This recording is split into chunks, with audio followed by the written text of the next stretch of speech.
Assalamualaikum warahmatullahi wabarakatuh. Hai Kopmania semuanya. Halo, perkenalkan nama saya Prima Soheti.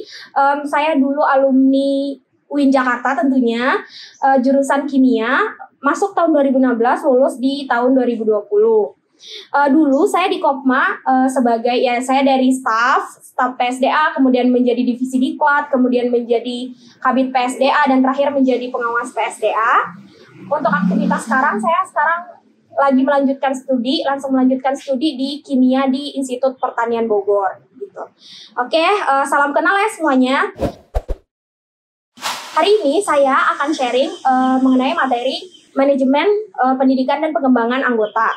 Nah, saya akan mulai dari satu quotes nih. Quotes dari Mahatma Gandhi, pemimpin terkenal India, bahwa kita itu harus hidup seperti akan mati besok, tapi harus belajar seperti akan hidup selamanya. Dari Mahatma Gandhi ini kita berpikir bahwa belajar itu adalah proses terus-menerus atau continue, begitu.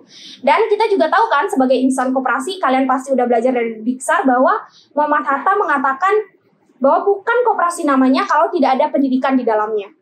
Dari quotes atau kata-kata dari dua tokoh besar tersebut, hal itu merupakan suatu keharusan, bahwa belajar, pendidikan, dan pelatihan merupakan suatu keharusan. Kita pilih lebih lanjut di koperasi sendiri dan di koperasi mahasiswa pada khususnya. Apa sih pendidikan dan pelatihan itu? Sama seperti biasanya, pendidikan dan pelatihan itu merupakan proses pengembangan diri, pembelajaran, penambahan ilmu pengetahuan, namun pada Kopma dikhususkan pada nilai-nilai dan ideologi koperasi. Nilai-nilai dan ideologi koperasi tentu kalian sudah belajar bukan di Diksar? Ayo dibuka lagi bukunya ataupun modulnya.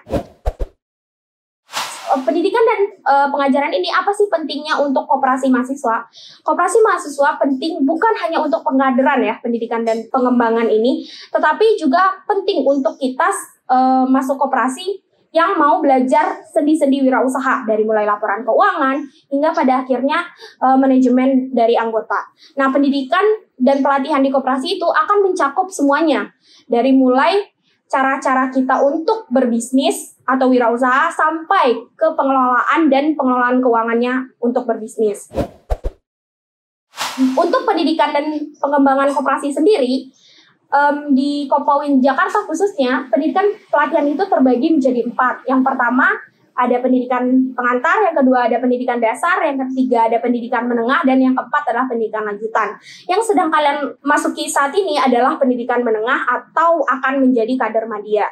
Nah, selain pengkaderan di sini dan nilai-nilai koperasi dan ideologi-ideologi koperasi yang kalian dapat, pelatihan dan pendidikan ini tujuan utamanya adalah melatih kalian untuk dapat bermanfaat bagi masyarakat atau bermanfaat bagi sekitar. Karena kan ya kita juga UIN, sebaik-baiknya manusia adalah manusia yang bermanfaat bagi orang lain. Nah, di UIN Jakarta ini pendidikan dan pelatihannya tujuannya lebih besar daripada hanya pengkaderan, tapi juga dapat mengubah citra koperasi yang sekarang ini citranya cukup buruk di masyarakat, cenderung kuno, tua. Tetapi dengan pendidikan dan pelatihan ini, kalian diharapkan dapat memudahkan atau membaharukan koperasi sesuai dengan zaman, tetapi juga tidak melupakan nilai-nilai dan ideologinya. Selanjutnya, indikator anggota dikatakan berkembang atau tidak di koperasi mahasiswa tidak hanya sebatas bahwa anggota itu mengikuti pendidikan dan pelatihan semuanya yang ada di Kopma, ataupun mengikuti pelatihan minat dan bakat oleh PMB atau beberapa LSO yang ada di Kopma. Nah, sebenarnya lebih ke apa implementasi atau apa yang bisa diaplikasikan oleh anggota tersebut setelah mengikuti pendidikan ini. Memang tidak bisa langsung diukur secara kuantitatif, oh apakah setelah kalian mengikuti Dikmen ini atau setelah kalian mengikuti Dikjud nanti, kalian akan langsung mengaplikasikan nilai-nilai koperasi atau ideologi koperasi yang diajarkan selama pendidikan dan pelatihan atau diklat yang ada di Kopma. Memang kita harus wait and see atau menunggu dan melihat prosesnya apakah kita dapat mengimplementasikan nilai-nilai atau ideologi koperasi tadi. Secara jangka pendek memang tolak ukurnya adalah kalian ikut dengan sukarela, tidak dipaksa ya, untuk mengikuti pendidikan dan pelatihan di koperasi.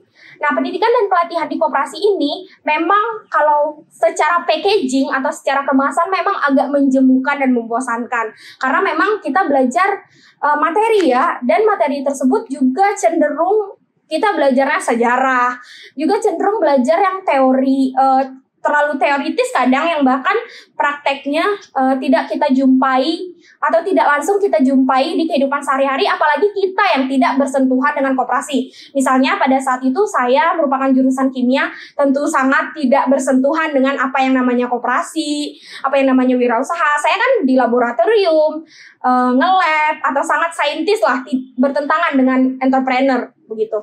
Namun apakah bisnis dan sains itu bertentangan? Jika kita tilik, tentu tidak gitu. Jadi begitu juga dengan koperasi mahasiswa. Apakah nilai-nilai ideologi koperasi itu bisa kita jalankan di kehidupan sehari-hari? Tentu bisa. Yang pertama adalah nilai gotong royong. Tentu bukan gotong royong di UAS ya, itu salah. Dosen akan mengatakan itu salah. Cuman gotong royong di kita saling membantu teman. Nah, apakah kita sudah mengimplementasikan itu? Jika misalnya masih ada sifat ego, tidak gotong royong, egoistik, sentralistik, itu mungkin kita setelah mengikuti pendidikan dan pelatihan koperasi, kita belum mengimplementasikan apa yang diajarkan kepada kita gitu. Jadi memang harus wait and see. Jadi memang harus menunggu dan melihat dari hasil dari pendidikan dan pelatihan ini. Namun di Kopma sendiri, terutama bidang pendidikan dan pelatihan, karena saya dulu adalah kepala divisi Diklat, saya cukup tahu apa saja parameter keaktifan anggota, apa saja yang membuat anggota itu tidak aktif dalam mengikuti pendidikan dan pelatihan, apakah ketika anggota tersebut tidak mengikuti pendidikan dan pelatihan, apakah anggota itu tidak berkembang di Kopma, karena memang indikator-indikatornya agak berbeda dan harus disusun apa saja indikator-indikator yang mungkin secara kuantitatif dapat dibuktikan, bukan hanya secara kualitatif harusnya. Dan ini mungkin bisa jadi PR untuk kita ada divisi penelitian dan pengembangan ya gitu.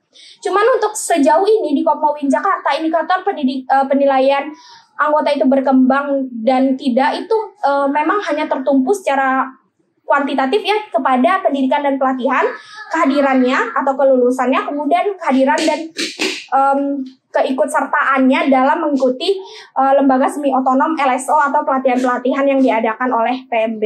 Dan itu sementara ini cukup karena memang setelah pendidikan dan pelatihan ini kita tidak hanya teori kan, seperti Diksar, kalian pasti akan dituntut outputnya apa. Seperti Dikmen ini, pendidikan menengah kalian akan dituntut untuk studi banding ke koperasi-koperasi, sehingga kalian akan mendapatkan apa perbedaan antara koperasi mahasiswa kita dan koperasi-koperasi lain pada umumnya gitu.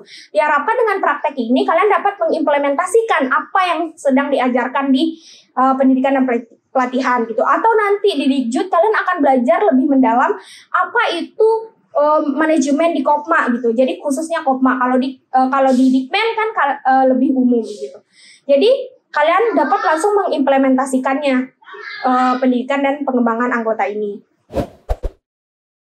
Terakhir, apa sih manfaat dari pendidikan dan pelatihan yang kalian ikutin sekarang?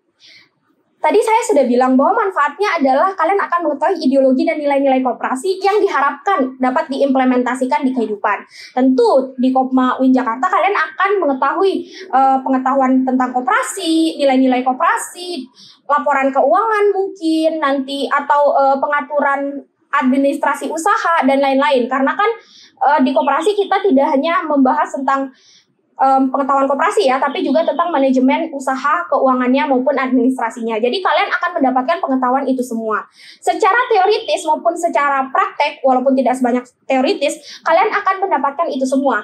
Nah, balik lagi tadi seperti yang saya katakan, yang menjadi tolak ukur adalah apakah kalian mengimplementasikan semua materi pendidikan dan pelatihan yang kalian dapat di Kopma UIN Jakarta. Dan itu jawabannya kita harus wait and see. Kita harus menunggu dan melihat kalian akan mengimplementasikan itu atau tidak. Ya memang kita tidak bisa mengimplementasikan itu misalnya besoknya langsung mengimplementasikan bisa. Cuman prosesnya mungkin kita lihat mungkin setelah itu dia mungkin jadi apa atau jadi apa. Dan ingat ya, yang kita dapat di Kopma bukan hanya kemampuan berwirausaha. Salah satunya kemampuan public speaking, kemampuan lobby, kemampuan lain, itu bisa kita implementasikan sehari-hari. Jadi jangan dikecilkan hanya untuk belajar wirausaha. Sekian dari saya, kurang lebihnya mohon maaf. Wassalamualaikum warahmatullahi wabarakatuh.